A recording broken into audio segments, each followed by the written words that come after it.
महाराष्ट्र में एनसीपी को पिछले दिनों तक तगड़ा झटका लगा जब अजीत पवार ने कई विधायकों के साथ बगावत का बिगुल फूंका। अजीत पवार ने शिंदे सरकार को समर्थन का ऐलान किया और एनसीपी पर भी दावा ठोक दिया।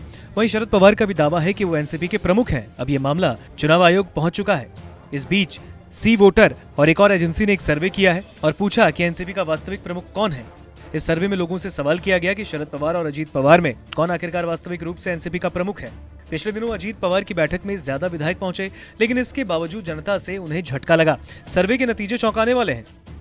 सर्वे में 66% ने शरद पवार को चुना, जबकि अजीत पवार को 25% लोगों ने वोट दिया। वहीं 9% ऐसे भी लोग हैं जिन्होंने कहा कि वे कुछ भी बोलने की स्थिति में नहीं है।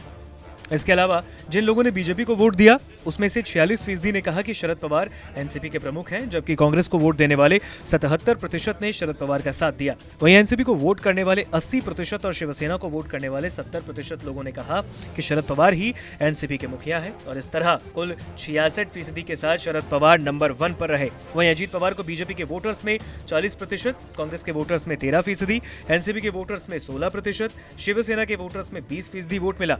कुल 25% रहा। और इसके अलावा कुछ नहीं कह सकते में 14% बीजेपी को वोट देने वाले थे, जबकि कांग्रेस को 10%, एनसीपी को 4%, शिवसेना को 10% वोट देने वाले लोग थे। और इस तरह कुल 9% लोगों ने कहा कि वे इस मामले में कुछ भी नहीं कहने की स्थिति में है।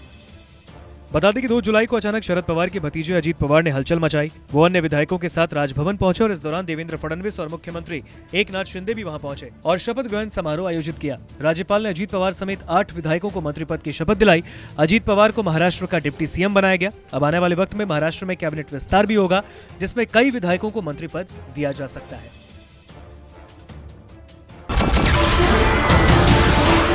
नमस्कार, मैं हूं मानक गुप्ता। अगर आपको हमारा ये वीडियो पसंद आया हो तो इसे लाइक और शेयर जरूर करें और हां, हमें सब्सक्राइब और फॉलो करना ना भूलें ताकि आप देश और दुनिया की कोई खबर मिस ना करें। तो जुड़े रहिए हमारे साथ और देखते रहिए न्यूज़ 24।